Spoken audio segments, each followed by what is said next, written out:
आजा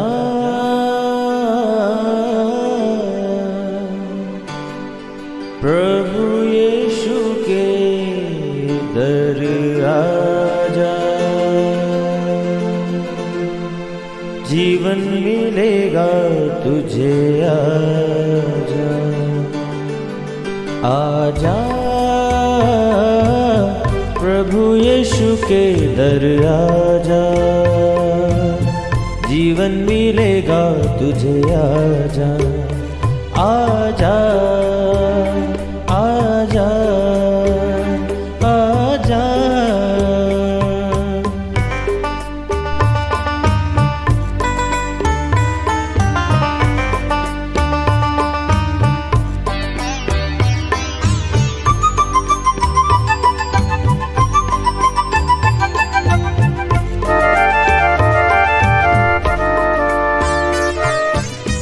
दिल पे जो तेरे बड़ा बोझ है, सारी उम्र का एक रोग है।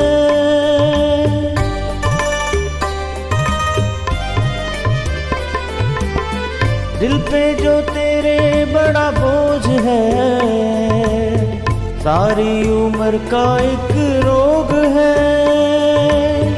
क्यों नहीं आता यीशु पास तू, ताकि न रहे फिर उदास तू। क्यों नहीं आता यीशु पास तू, ताकि न रहे फिर उदास तू। आजा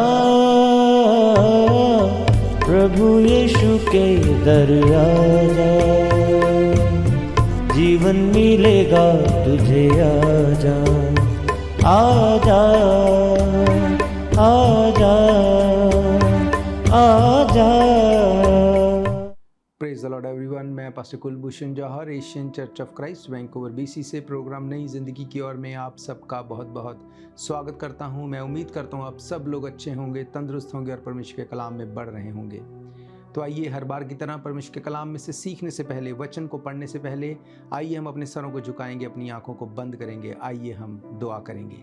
सर्वशक्तिमान परमेश्वर यीशु मसीह नासरी, हम आपका धन्यवाद करते हैं। आप अच्छे सच्चे जीवित परमेश्वर हैं, आप दया करने वाले हैं, आप प्रार्थनाओं को सुनते हैं। आज तक आपने कभी ऐसा नहीं हुआ हमारी दुआ को न सुना हो। खुदावंद धन्यवाद करते हैं जब आज आपके वचन खुलने जा रहे हैं, जब आज आपके वचनों में से हम सीखने और सिखाने जा रहे हैं। ये वचन हर एक की ज़िंदगी को नई ज़िंदगी के साथ जोड़ दे। कोई भी अंधकार की शक्ति खुदावंद इनकी ज़िंदगी से इन वचनों के फ्रूट को चुरा ना सके। यीशु मसीह के सामर्थी नाम से हम मांगते हैं, आमीन आमीन हालेलुया। मैं स्वागत करता हूं प्रभु यीशु मसीह की हजूरी में आप सबका। आज के जो कलाम को हम देखेंगे, आज विशेष तौर पर मैं आपसे बात करने वाला हूं। आज का वचन सिर्फ एक टीचिंग या एक वचन नहीं है। आज जो परमेश्वर ने मेरे मन में डाला बात करने के लिए, आज मैं आप सब के लिए आज हीलिंग और डिलीवरेंस के लिए मैं दुआ करूंगा। आज मैं प्रार्थना करूंगा जितने लोग बीमार हैं, जितने लोग डिलीवरेंस चाहते हैं अपनी ज़िंदगी में, आप अपने सब कामों को छोड़ के आज आप इन वचनों को सुनेंगे और मैं आपके लिए प्रार्थना करूंगा। मैं आपके लिए प्रार्थना अभी भी कर सकता हूं वचन को सुनाने से पहले, पर मैं ये चाहता हूँ कि जब आपके लिए दुआ हो, जब आपके लिए प्रार्थना हो, तो आपको पता हो कि वचन क्या कहता है, कैसे आप डिलीवर होंगे, कैसे आप हील होंगे। इन वचनों को आपको ध्यान से सुनना है, मेडिटेट करना है इनके ऊपर, ताकि जब आपके लिए प्रार्थना हो, ये वचन आपकी ज़िंदगी में काम कर सकें। बाइबल कहती है ये जीवित वचन है। परमेश्वर ने अपने श्वास को फूंका इन वचनों के ऊपर। जितने आप जीवित हैं, जितना मैं जीवित हूँ, उसी तरह से ये वचन भी जीवित हैं। हालेलुया। तो आज का दिन, आज की ये मीटिंग, आज का ये वचन, ये प्रोग्राम आपको याद रहने वाला है, क्योंकि आज आप अपनी ट्रबल से छूटने वाले हैं। हालेलुया। सो सब कामों को छोड़ के आज आपको परमेश्वर के कलाम को मेडिटेट करना है। हम लोग देखेंगे परमेश्वर के कलाम में से यिर्मयाह नबी की किताब, उसका 17 अध्याय और उसकी 12 आयत से मैं आपके लिए पढ़ूंगा। यहाँ पे लिखा है, हमारा पवित्र आराधनालय आदि से ऊंचे स्थान पर रखे हुए एक तेजोमय सिंहासन के समान है। हे यहोवा, हे इज़राइल के आधार, जितने तुझे छोड़ देते हैं सब लज्जित होंगे। जो तुझसे भटक जाते हैं उनके नाम भूमि पर ही लिखे जाएंगे, क्योंकि उन्होंने बहते जल के सोते यहोवा को त्याग दिया है। हे यहोवा, मुझे चंगा कर, तब मैं चंगा हो जाऊंगा। मुझे बचा, तब मैं बच जाऊंगा, क्योंकि मैं तेरी ही स्तुति करता रहूंगा। हालेलुया। मेरे प्रियो, बाइबल बताती है इंसान का ट्रबल में रहने का कारण क्या है। क्या वजह है कि इंसान बीमारियों में, ट्रबल में, प्रॉब्लम में जाता है? क्योंकि वो परमेश्वर से दूर हो जाता है, क्योंकि वो परमेश्वर को अपनी लाइफ से अलग करके पाप को अपनी लाइफ में वेलकम करता है। पाप में फंसे होने के कारण ये बीमारियां, ये ट्रबल, ये प्रॉब्लम्स इंसान के ऊपर आती हैं। बाइबल कहती है, जब हम मत्ती रचित सुसमाचार को पढ़ते हैं, वहाँ पे बताया गया कि वहाँ पे फरीसियों ने एक स्त्री को पकड़ा जो व्यभिचार में पकड़ी गई थी। जो उस स्त्री को पकड़ के वो यीशु मसीह के सामने लेके आए थे, उन्होंने कहा कि हमने इसको व्यभिचार में पकड़ा और मूसा की व्यवस्था के अकॉर्डिंग इस पे पथराव करके इसको मार देना सही है। यही व्यवस्था कहती है। बाइबल बताती है उस समय यीशु मसीह भूमि पर झुक के अपनी उंगली से कुछ लिखने लगा, और जैसे ही उन्होंने अपनी बात को ख़त्म किया, बाइबल कहती है यीशु मसीह ने कहा, ठीक है, तुम लोग इसे पत्थर मारना, पर सबसे पहला पत्थर वो मारेगा जिसने कभी पाप ना किया हो। और बाइबल कहती है सब लोग वहाँ से एक एक करके चले गए, और यीशु मसीह ने उस लेडी को कहा, मैं भी तुझ पे दोष नहीं लगाता, मैं तुझे तेरे पापों से क्षमा देता हूँ, और जा, इसके बाद दोबारा कभी पाप मत करना। हालेलुया। जो भूमि पर वो झुककर कुछ लिख रहा था, उसी के बारे में यहाँ पे लिखा है हे यहोवा, हे इज़राइल के आधार, जितने तुझे छोड़ देते वे सब लज्जित होंगे। जो तुझसे भटक जाते हैं उनके नाम भूमि ही पर लिखे जाएंगे, क्योंकि उन्होंने बहुत बहते जल के सोते यहोवा को त्याग दिया है। अब ये स्त्री जिसने परमेश्वर को छोड़ दिया था, उसका नाम जो लिखा गया था, लिखा है जितने जो तुझसे भटक जाते हैं उनके नाम भूमि पर लिखे जाएंगे। मेरा ये विश्वास है यीशु मसीह उसका नाम उस जगह से मिटा रहे थे, उसके पापों को माफ़ कर रहे थे। यीशु मसीह ने उसकी ट्रबल को ख़त्म कर दिया। कैसे यीशु मसीह ने उसकी ट्रबल को ख़त्म किया? कैसे वो व्यभिचार से छूट गई? कैसे आज आप अपनी ट्रबल से छूट सकते हैं? क्या आप जानते हैं, आप में से बहुत से लोग इसलिए बीमार नहीं हैं कि कोई बीमारी उनको है, वो इसलिए बीमार हैं क्योंकि उनकी ज़िंदगी में वो पाप का बीज अब तक काम कर रहा है। वो बीज जो आदम से चला आया, वो पाप का बीज जो अनआज्ञाकारिता के चलते आपकी और मेरी ज़िंदगी में था, जिसको यीशु मसीह ने अपना लहू देके जिस बीज को ख़त्म कर दिया। यीशु मसीह ने कहा है, मौत तेरा डंक कहाँ रहा? जी उठ के उन पापों को ख़त्म कर दिया। कई लोगों की ज़िंदगी में आज भी वो पाप का बीज काम करता है। बाइबल कहती पाप की मजदूरी मौत है। क्या आप जानते हैं, आपकी बीमारी से छूटने के लिए सबसे पहली रिक्वायरमेंट ये है कि आप अपने पापों से छूट जाएं। ये पाप ही है, पौलुस कहता है ये पाप जो तुम में बसा हुआ है, ये पाप ही है जो आपको आपकी बीमारियों से छूटने नहीं देता, जो आपको डिलीवर नहीं होने देता, जो आपको प्रॉस्पर नहीं होने देता, जो आपको फ्रूटफुल नहीं होने देता। ये वो पाप है। बाइबल बताती है पाप की मजदूरी मौत है। आप परेशान हैं, आप बीमारी में हैं, आप ट्रबल में हैं, आप नहीं जानते, इसका सल्यूशन बाइबल में दिया गया है। हम लोग रुकेंगे एक ब्रेक के लिए। ब्रेक के बाद हम परमेश्वर के कलाम में से देखेंगे।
स्वागत है आप सबका एक बार फिर से प्रभु यीशु मसीह की हजूरी में।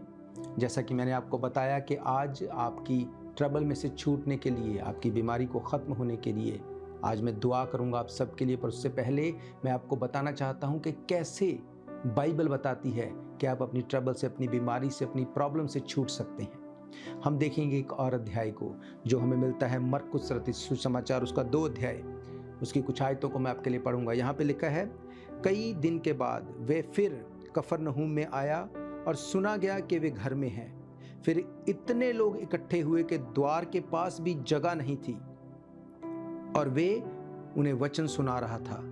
और लोग एक लकवे के रोगी को 4 मनुष्यों से उठवाकर उसके पास ले आए, परंतु जब वे भीड़ के कारण उसके निकट ना पहुंच सके तो उन्होंने उस छत को जिसके नीचे वे था खोल दिया, और जब वे उसे उधेड़ चुके तो उस खाट को जिस पर लकवे का रोगी पड़ा था लटका दिया। यीशु ने उनका विश्वास देखकर उस लकवे के रोगी से कहा, हे पुत्र, तेरे पाप क्षमा हुए। तब कई शास्त्री जो वहां बैठे थे अपने अपने मन में विचार करने लगे, ये मनुष्य ऐसा क्यों कहता है? ये तो परमेश्वर की निंदा करता है। परमेश्वर को छोड़ कौन पाप क्षमा कर सकता है? यीशु ने तुरंत अपनी आत्मा में जान लिया कि वे अपने मन में ऐसा विचार कर रहे हैं और उनसे कहा, तुम अपने अपने मन में ये विचार क्यों कर रहे हो? सहज क्या है? क्या लकवे के रोगी से ये कहना कि तेरे पाप क्षमा हुए, या ये कहना कि उठ, अपनी खाट उठा और चला जा?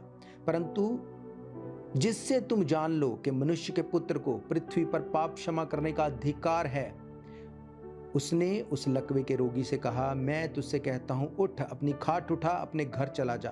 वह उठा और तुरंत खाट उठाकर सबके सामने से निकलकर चला गया। इस पर सब चकित हुए और परमेश्वर की बढ़ाई करके कहने लगे, हमने ऐसा कभी नहीं देखा। हालेलुया। मेरे प्रियो, बाइबल बताती है कि उस लकवे के रोगी को उसके मित्र, जिन्होंने ये जाना कि यीशु मसीह एक घर में है, वो जानते थे यीशु मसीह बीमारों के लिए, वो जब उनको हील कर सकते हैं, बीमारों को वो ट्रबल से छुड़ा सकते हैं, बीमारियों को छुड़ा सकते हैं, वो अपने मित्र को उस घर में लेके आए। भीड़ के कारण वो यीशु मसीह से मिल नहीं सके।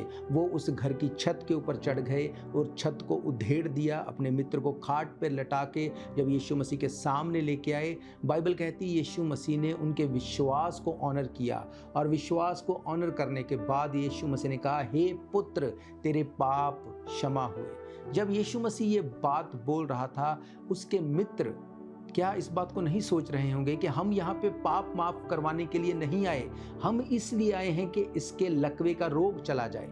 वो शायद यीशु मसीह को बोलते होंगे, हे गुरु, हे यीशु मसीह, हे परमेश्वर, शायद तुझे गलती लग गई, हम पाप क्षमा करवाने नहीं आए, हम इसको हील करवाने के लिए लेके आए हैं। यीशु मसीह ने उससे कहा, हे पुत्र, तेरे पाप क्षमा हो गए। ऐसा क्यों कहा यीशु मसीह ने? क्योंकि बाइबल कहती है कि हर एक ट्रबल की जड़ जो है वो पाप है। इसीलिए बाइबल कहती है पाप की मजदूरी मौत है। मैंने आपको बताया, वो मौत फिजिकली हो सकती है, फाइनेंशियल हो सकती है, वो माइंड में कुछ भी ट्रबल हो सकती है, वो किसी भी तरह से हो सकती है, पर उसके पीछे जो कारण है वो है सिन, वो है पाप। यीशु मसीह ने कहा, मनुष्य के पुत्र को इस जमीन के ऊपर पाप माफ करने का अधिकार दिया गया है। हालेलुया। मेरे प्रियो, आप बीमार हैं, आप दवाइयाँ खा खा के आप थक चुके हैं, आप ट्रबल में हैं, आपने सब कुछ करके देख लिया, आप थक चुके हैं, बहुत कुछ अपनी लाइफ में आपने ट्राई करके देख लिया, पर कुछ भी सही नहीं हो रहा। मैं आपको बताना चाहता हूँ, बाइबल कहती है, यीशु मसीह ने उससे कहा, हे पुत्र, तेरे पाप माफ हुए।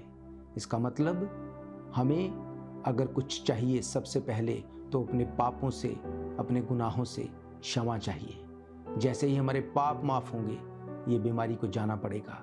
जैसे ही ये पाप माफ होंगे, इस ट्रबल को जाना पड़ेगा, इस क्राइसिस को जाना पड़ेगा। जब ये पाप माफ हो जाएंगे, यीशु मसीह ने कहा, हे पुत्र, तेरे पाप माफ हुए।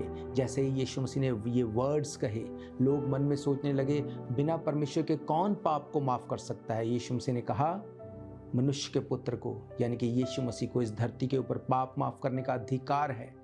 यीशु मसीह ने कहा, मार्ग, सच्चाई और जिंदगी मैं हूँ। उसने कहा, बिना मेरे कोई पिता के पास नहीं जा सकता। उसने कहा, मैं और पिता एक हैं, means he is God himself. वो परमेश्वर है, वो पाप को माफ कर सकता है। वो सीधा भी बोल सकता था कि तू उठ और चल फिर और चंगा हो जा, पर यीशु मसीह जड़ से ट्रबल को खत्म करता था। उसने कहा तेरे पाप क्षमा हो गए। आज आप प्रॉब्लम में हैं, उसके पीछे वजह पाप है, सिन है, जिनके बारे में मैंने आपको पहले भी बताया, जो आदम से चले आ रहे पाप, जिनको अब तक आप नहीं जानते। यीशु मसीह ने अपनी ज़िंदगी को दिया क्रूस के ऊपर। मैंने आपको बताया था यीशु मसीह ने क्रूस की मौत को क्यों लिया। बाइबल कहती है श्रापित है वो जो क्रूस के ऊपर लटकाया जाता है।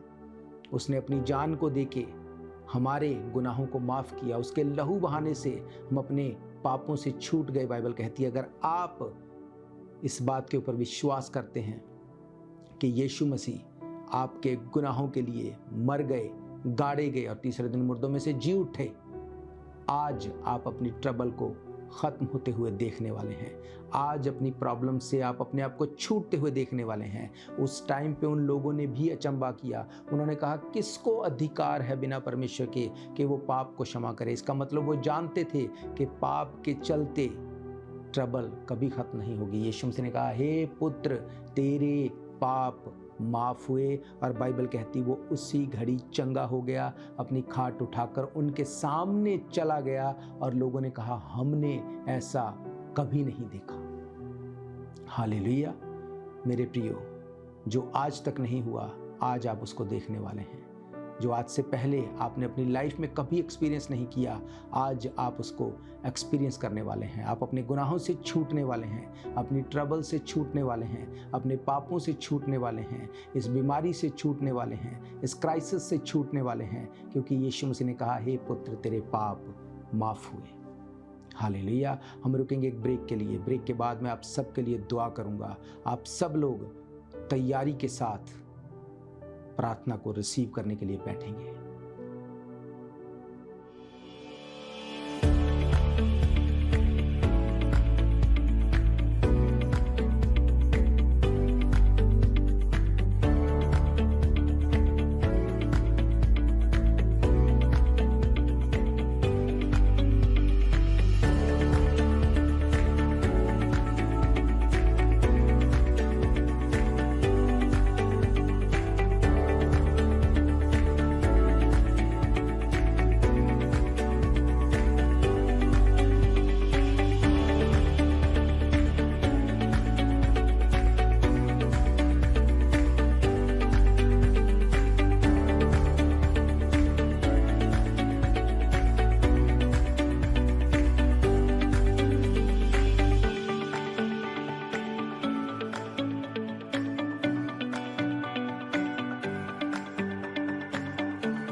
स्वागत है आप सबका प्रभु यीशु मसीह की हजूरी में।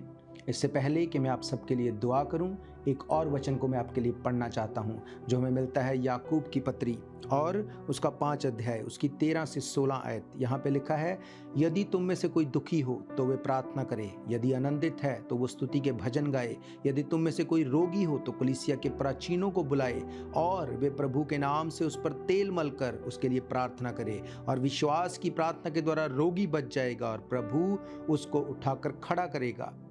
यदि उसने पाप भी किए हों तो उनकी भी क्षमा हो जाएगी। इसलिए तुम आपस में एक दूसरे के सामने अपने अपने पापों को मान लो और एक दूसरे के लिए प्रार्थना करो जिससे चंगे हो जाओ।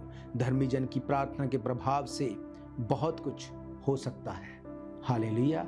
मेरे प्रियो, बाइबल बताती है जब अपने मुंह से आप अपने पापों से तौबा को मांगते हैं, जब अपने मुंह से आप तौबा करते हैं, रिपेंट करते हैं, पापों से अपने आप को आप मोड़ लेते हैं, आप यीशु मसीह को उद्धारकर्ता ग्रहण करते हैं, उसके मर जाने, गाड़े जाने और जी उठने के ऊपर बिलीव करते हैं, उसके लहू बहाए जाने पे बिलीव करते हैं, उसके कोड़े खाने पे बिलीव करते हैं, तो बाइबल कहती है उसके कोड़े खाने से हम चंगे हो चुके हैं।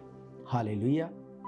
आज ट्रबल ये है, हम दुहाई देते रहते, परमेश्वर तू मेरे लिए ऐसा कर, परमेश्वर तू मेरी बीमारी को हील कर, क्या तुझे दिखता नहीं, क्या तुझे सुनता नहीं। बाइबल कहती जिसने तुम्हारी आंखें बनाई उसकी आंखें हैं इसलिए तुम्हारी बनाई, जिसने तुम्हारा मुंह बनाया उसका मुंह है इसलिए तुम्हारा बनाया। इसका मतलब उसे दिखता भी है, उसे सुनता भी है, वो बोल भी सकता है। पर बाइबल कहती है, इफिशियंस की किताब 1 अध्याय को अगर पढ़ेंगे उसकी 22वीं आयत में, वहाँ पे डिटेल में सब चीज़ों को लिख के बताया गया कि उसने सब चीज़ों को पूरा करके कलीसिया के हाथ में दे दिया। अब जो कलीसिया करेगी, जो चर्च करेगी, उसका रिजल्ट वो देखेगी। हालेलुया। रोमन की किताब 10 अध्याय 10 आयत में लिखा, धार्मिकता के लिए मन से, उद्धार के लिए मुंह से अंगीकार करना पड़ेगा। उद्धार का मतलब साल्वेशन, उद्धार का मतलब छुटकारा। जिस चीज़ से आप छुटकारा चाहते हैं अपने मुंह से आपको अंगीकार करना पड़ेगा। बीमारी से छुटकारा चाहते हैं, मुंह से बोलना पड़ेगा, यीशु मसीह तेरे कोड़े खाने से हम चंगे हो चुके हैं। ये बीमारी आज के बाद कभी भी मेरी लाइफ का हिस्सा नहीं होगी, ये घटी आज के बाद कभी मेरी लाइफ का हिस्सा नहीं होगी, ये ट्रबल आज के बाद कभी मेरी लाइफ का हिस्सा नहीं होगी। हालेलुया।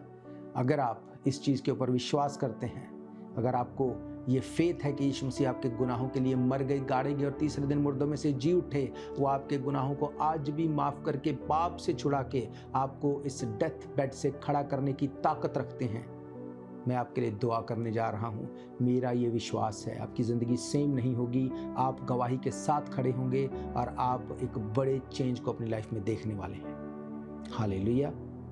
आइए अपनी आंखों को बंद करेंगे, मैं आप सबके लिए दुआ करूँगा। अपनी बीमारी वाली जगह के ऊपर हाथ रखो और आत्मा में इस प्रार्थना को रिसीव करना। शक मत करना, बाइबल कहती है शक करने वाला परमेश्वर से कुछ भी नहीं ले सकता, वो समुद्र की लहरों की समान है। मेरे प्रियो, अपनी आंखों को बंद करो, मैं आपके लिए दुआ करने जा रहा हूँ। सर्वशक्तिमान परमेश्वर यीशु मसीह नासरी, मैं आपका धन्यवाद करता हूँ। आप अच्छे, सच्चे, जीवित, दया करने वाले परमेश्वर हैं। दुआओं को सुनते हैं, प्रार्थना का उत्तर देते हैं। बाइबल कहती है जितने लोग अपने मुंह को खोल के अपने अधर्म से क्षमा के लिए प्रार्थना करते हैं, आप उनकी प्रार्थना को सुनते हैं। बाइबल कहती है जो अपना मुंह खोल के मान लेगा कि हम पापी हैं, उसके पाप माफ किए जाएंगे। महान परमेश्वर, आज तेरे लोग जिनको ये वचन सुनाए गए हैं कि अगर तुम मुंह खोल के इस बात का अंगीकार करोगे कि हम पापी लोग हैं, हम अपने पापों से तौबा करते हैं, अपने गुनाहों से रिपेंट करते हैं। आज खुदावंद तेरे लोगों ने इस कलाम को सुना और अपने गुनाहों से तौबा करते हैं। जितने लोग अपने मुंह को खोल के इस बात को बोलते हैं कि हाँ परमेश्वर हम पापी लोग हैं, हम पे दया कर, हे दाऊद की संतान हम पर दया कर, हमारे गुनाहों को माफ कर, हम आपको अपना उद्धारकर्ता ग्रहण करते हैं, हमारे पापों को क्षमा कर, हमें अपने बेटे और बेटियां होने का अधिकार दे। खुदावंद मैं प्रार्थना करता हूँ इन सब के लिए, इनकी बीमारियां गिरें यीशु मसीह के नाम से, इनकी ट्रबल्स चली जाएं यीशु मसीह के नाम से, हर बीमार चंगा हो यीशु मसीह के नाम से, हर बीमारी को मैं श्रापित करता हूँ इन the name of Jesus Christ. खुदावंद मैं प्रार्थना करता हूँ हर पीठ के रोगी चंगे हो जाएं, हर शुगर के रोगी चंगे हो जाएं। खुदावंद हर मानसिकता के रोगी चंगे हो जाएं, जिनके ऊपर मेंटल अटैक होते हैं चंगे हो जाएं ऐसे लोग। खुदावंद मैं प्रार्थना करता हूँ इनकी शरीर में के ब्लड के रोग चले जाएं यीशु मसीह के नाम से। पिता परमेश्वर मैं प्रार्थना करता हूँ रीढ़ की हड्डी के रोग चले जाएं यीशु मसीह के नाम से, बॉडी एक चली जाए यीशु मसीह के नाम से। खुदावंद एपिलेप्सी का आत्मा, खुदावंद मैं प्रार्थना करता हूँ अधरंग का आत्मा, get out in the name of Jesus Christ. तेरे लोग चंगे होने पाए, तेरे लोग खुदावंद तेरे नाम से हील होने पाए, हर पाप की प्रभुता टूट जाए इनकी जिंदगी से, इनकी जिंदगियां खुदावंद सेम ना रहें। मेरी प्रार्थना है खुदावंद हर झूठ बोलने का आत्मा, व्यभिचार का आत्मा, चोरी का आत्मा यीशु मसीह के नाम से छोड़े और चला जाए in the name of Jesus. तेरे लोग हील होने पाए। खुदावंद हर झगड़े करने का आत्मा चला जाए in the name of Jesus. खुदावंद हर अनफ्रूटफुलनेस का आत्मा चला जाए in the name of Jesus Christ. पिता परमेश्वर मैं प्रार्थना करता हूँ हर हर एक जन हील हो जाए और डिलीवर हो जाए और वंशों से चले आ रहे श्राप टूट जाए आज इन the name of Jesus Christ. खुदावन तेरा दास होने के नाते मैं तेरे लोगों को ब्लेस करता हूँ। तेरे लोग जो तेरा वचन कहता है जो तेरे कहलाते हैं, यीशु मसीह के नाम से आज अपने पापों से छूट के कंप्लीट हील होने पाए यीशु मसीह के नाम से, कंप्लीट हील होने पाए यीशु मसीह के नाम से। खुदावंद मैं प्रार्थना करता हूँ सर्वाइकल के रोगी चंगे हो जाएं यीशु मसीह के नाम से, इन the name of Jesus Christ. Cervical के रोगी चंगे हो जाएं, आंखों के रोगी चंगे हो जाएं। अगर आपकी नज़र कमज़ोर है यीशु मसीह के नाम से आप हील हो जाएं इसी वक्त, right now in the name of Jesus Christ. अगर आपको बुखार है यीशु मसीह के नाम से बुखार का आत्मा छोड़े और चला जाए in the name of Jesus Christ. अगर आप कैंसर से लड़ रहे हैं in the name of Jesus Christ, I cast out the spirit of cancer in the name of Jesus Christ. आप फ्री हैं यीशु मसीह के नाम से, you are free from the spirit of cancer in the name of Jesus Christ. खुदावंद यीशु मसीह के नाम से मैं तेरे लोगों को ब्लेस करता हूँ, तेरे लोगों को खुदावंद तेरे लहू में ढांपता हूँ, कोई अंधकार की शक्ति इनके ऊपर काम न कर सके। यीशु मसीह के सामर्थी नाम से हम मांगते हैं, आमीन आमीन हालेलुया। मेरा ये विश्वास है ये वचन आपकी ज़िंदगी में काम करेंगे। आपने अपनी हीलिंग को लिया है, आपने अपनी डिलीवरेंस को लिया है आज, राइट नाउ आपको फेथ करना है। याद रखो डेविल आपको कुछ भी दिखाए, वो आपको कुछ भी आपको बोले, कुछ भी कहे, आपको उसको नहीं सुनना। बाइबल कहती है उसके कोड़े खाने से हम लोग चंगे हो चुके हैं। आपको इस बात को याद रखना है, इसको आपको मुंह से कन्फेस करना है। बाइबल कहती है धार्मिकता के लिए मन से, उद्धार के लिए मुंह से अंगीकार करना है। आपको अपना अंगीकार, अपना कन्फेशन आपको सही रखना है। हालेलुया। अगर आप चाहते हैं संडे को, इतवार को परमेश्वर के भवन में आके सर्विस को अटेंड करने के लिए, मैं आपको बताना चाहता हूं हर इतवार हम परमेश्वर के भवन में मिलते हैं। एड्रेस आपकी स्क्रीन के ऊपर दिया गया है। अगर आपने अपनी हीलिंग को लिया, अपनी डिलीवरेंस को लिया, तब भी आप हमें कॉल करें और अपनी टेस्टिमनी को भेजें ताकि दूसरे लोगों का फेथ इंक्रीज हो। नंबर आपकी स्क्रीन के ऊपर दिया गया है 7788922250। तो हम फिर मिलेंगे प्रभु यीशु मसीह की हजूरी में। तब तक के लिए आप सबको प्रेज द लॉर्ड, जय मसीह की। God bless you all. शायद ये मौका होगा आखिरी, तुझको बुला रहा है नासरी। धोखा ही धोखा संसार है, प्रभु यीशु का सच्चा प्यार है।